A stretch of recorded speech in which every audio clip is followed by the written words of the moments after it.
Big boss Malayalam season 6ന്റെ ചരിത്രത്തിൽ തന്നെ പ്രേക്ഷകരെ ഏറ്റവും കൂടുതൽ എന്റർടൈൻ ചെയ്ത് കണ്ട ഒരു പവർ ടീം അംഗങ്ങളായിരിക്കും നിലവിലുള്ള നമ്മുടെ സിബിനും കൂട്ടരും. അത്രയധികം വ്യത്യസ്തമായ ഒരു പവർ ടീം അംഗങ്ങൾ തന്നെയായിരുന്നു. തലച്ചോറ് ഉപയോഗിച്ച് സത്യത്തിൽ അവർ ഗെയിം കളിച്ചു എന്ന് പറയാതിരിക്കാൻ സാധ്യമല്ല. ആദ്യം തന്നെ ഡെൻ റൂം ലോക്ക് ചെയ്യാൻ പറഞ്ഞു, ശേഷം പവർ റൂം ലോക്ക് ചെയ്യാൻ പറയുന്നു, അൺലോക്ക് ചെയ്യാൻ പറയുന്നു. അങ്ങനെയാണ് അവർക്ക് തങ്ങൾക്ക് ഇങ്ങനെ ഒരു പവർ ഉണ്ട് എന്നുള്ളത് വ്യക്തമായി മനസ്സിലാവുന്നത്. അങ്ങനെ നമ്മുടെ റസ്മിനെയും ജാസ്മിനെയും ഗബ്രി, അപ്സര, അർജുൻ അവരെല്ലാവരെയും ഡെൻ റൂമിനകത്താക്കി ലോക്ക് ചെയ്യുന്നു. അവർക്ക് പുറത്തോട്ട് വരാൻ സാധിക്കുന്നില്ല. അപ്പൊ അവരവിടെ ചോദിക്കുകയാണ്, ഞങ്ങളെ എന്തിനാണ് ഇതിനകത്താക്കി ഒരാവശ്യവും ഇല്ലാതെ ലോക്ക് ചെയ്ത് വെച്ചിരിക്കുന്നത് എന്ന് ചോദിക്കുമ്പോൾ പവർ ടീം അംഗങ്ങൾ പറയുകയാണ്, ജാസ്മിൻ അവിടെ മേക്കപ്പ് ചെയ്തുകൊണ്ടിരുന്ന ആ ഒരു റൂമിൽ നിന്നും ഇങ്ങോട്ട് വന്നു, അതിനാണ് ജാസ്മിനുള്ള പനിഷ്മെന്റ് എന്നോണമാണ് ജാസ്മിനെ ഈ ഒരു റൂമിനകത്താക്കി അടച്ചിരിക്കുന്നത് എന്ന് പറയുമ്പോൾ മറ്റുള്ളവർ ചോദിക്കുന്നുണ്ട്, ഞങ്ങളെ എന്തിനാണ് ഇതിനകത്താക്കി ലോക്ക് ചെയ്ത് വെച്ചിരിക്കുന്നത് എന്ന് പറയുമ്പോൾ ജാസ്മിനും ഗബ്രിക്കൊപ്പം നിങ്ങളും കുറച്ച് അനുഭവിക്കുക അവിടെ ഇരുന്ന് എന്ന് പറഞ്ഞുകൊണ്ട് അവർ അൺലോക്ക് ഒന്നും ചെയ്യുന്നില്ല.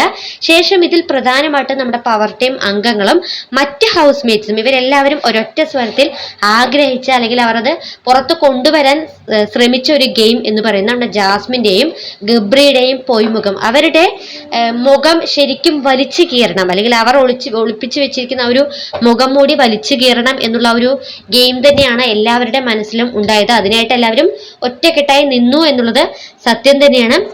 അപ്പൊ ആദ്യം തന്നെ നമ്മുടെ ഗബ്രി അവിടെ നിന്ന് പറയുന്നുണ്ട്, എനിക്ക് ടോയ്ലറ്റിലേക്ക് പോകണം, മൂത്രം ഒഴിക്കണം എന്ന് പറയും. അപ്പൊ ജാസ്മിൻ പറയുന്നത്, എനിക്ക് ടോയ്ലറ്റിലേക്ക് പോകണം, പാഡ് മാറ്റണം, എനിക്ക് പീരിയഡ്സ് ആണ് എന്ന് പറയുമ്പോൾ ഇവിടുന്ന് പവർ ടീം അംഗങ്ങൾ പറയുന്നുണ്ട്, ഗബ്രി മാപ്പ് പറയുകയാണെങ്കിൽ ഈ ഒരു ഡോറ് അൺലോക്ക് ചെയ്യാം എന്ന് പറയുമ്പോൾ ഗബ്രി അവിടെ നിന്നും പറയുന്നത്, ഞാൻ ഒരിക്കലും മാപ്പ് പറയില്ല എന്ന് പറഞ്ഞുകൊണ്ട് ഒരൊറ്റ സ്വരത്തിൽ അങ്ങനെ അങ്ങോട്ട് പിടിച്ചു നിൽക്കുകയാണ്. അപ്പോൾ പവർ ടീം അംഗങ്ങൾ പറയുന്നുണ്ട്, ക്യാപ്റ്റനോടും അത് ജിൻഡോയോട് കുനിഞ്ഞു നിൽക്കുക എന്ന് പറഞ്ഞതിനും അതുപോലെ തന്നെ മാപ്പ് പറയും എന്ന് പറയുമ്പോൾ ഗബ്രി അതിന് തയ്യാറാവുന്നേയില്ല. ഒരു പക്ഷേ ഇതിപ്പോൾ ജാസ്മിൻ പാഡ് മാറ്റാനായിട്ട് ടോയ്ലറ്റിലേക്ക് പോകണം എന്ന് അവിടെ നിന്നും പറഞ്ഞുകൊണ്ടേയിരിക്കുന്നുണ്ട്. ആ ഒരു സമയത്ത് ഏറ്റവും കൂടുതൽ ഇപ്പോൾ ഗബ്രി പറയുന്നത്, ഗബ്രി ജാസ്മിന്റെ ഭർത്താവാണ്, സഹോദരനാണ്, അമ്മയാണ്, അച്ഛനാണ്, സഹോദരിയാണ്, ലൈക്ക് അങ്ങനെയുള്ള കുറേ കാര്യങ്ങൾ ഗബ്രി പറയുന്നുണ്ടെങ്കിൽ അത്രയധികം സിൻസിയർ ആയിട്ടുള്ള ഒരു സ്നേഹമാണ് ഗബ്രിക്ക് ജാസ്മിനോട് ഉണ്ടായിരുന്നത് എന്നുണ്ടെങ്കിൽ തീർച്ചയായും പ്രേക്ഷകർ മനസ്സിലാക്കണം,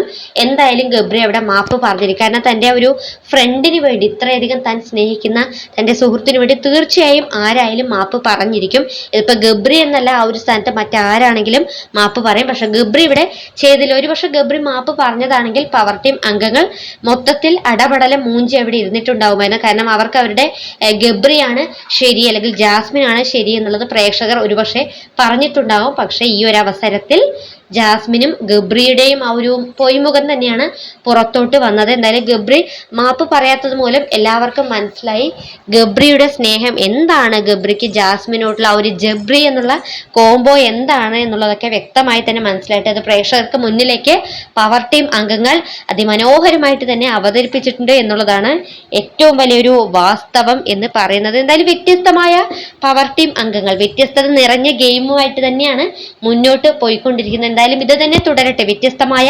മാറ്റിപ്പിടിക്കലിന്റെ ഭാഗമായിട്ട് ഇനിയും ഒരുപാട് മാറ്റിപ്പിടിക്കലുകൾ സംഭവിക്കട്ടെ എന്ന് നമുക്ക് എന്തായാലും കാത്തിരിക്കാം. ബിഗ് ബോസ് മലയാളം സീസൺ 6 കൂടുതൽ ലൈവ് അപ്ഡേറ്റുമായി വീണ്ടും നമ്മൾ കൂടി ചെയ്തിരിക്കും. ഈ ഒരു വീഡിയോ കുറിച്ച് നിങ്ങൾ വിലയേറിയ അഭിപ്രായങ്ങൾ താഴെ കമന്റ് ബോക്സിൽ അറിയിക്കുക.